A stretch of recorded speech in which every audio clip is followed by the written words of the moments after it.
Jamani. Wewe vipi na umenitoa huko wakati nikupo napika mpaka chakula kiungue au? Ngoja mimi nimekutoa kule kwa sababu kule kuna majirani. Hapa kuna mchongo nataka nikupange. Haya, mchongo gani? Yule bosi wangu akigorofani si unamjua yule? Namjua. Sasa yule bosi kaniambia bwana nitafutie mtu wa kufanya kazi ndani. Na mimi nikaona siwe shida. Ili dili ngoja nimpe nani? Mama mtu. Sasa wewe mume wangu, nikitoka hapa nyumbani, nikaenda kufanya kazi huko. Nani atakuwa nakupikia? Kupika ndo nini? Mimi mwenyewe naweza kupika. Sasa sikia. Kule tunaenda kuchukua hela nyingi. Ila nataka nikupe kitu hichi kimoja, ukifika kule ukifanye. Njoo.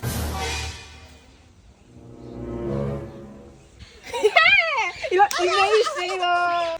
Twende mama. Wewe, mboga yangu. Mboga ya nini? Mboga yenyewe matembele huko tunaenda kuchukua hela nyingi. Twende.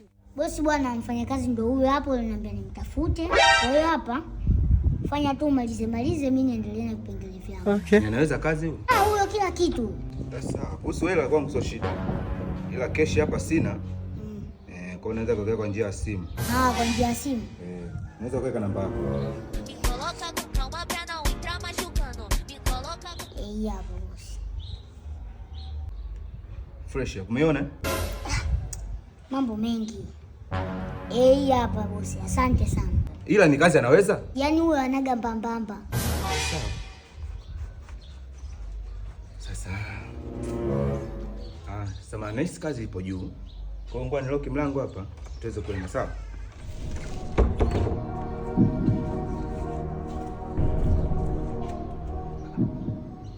Ni huku juu twende.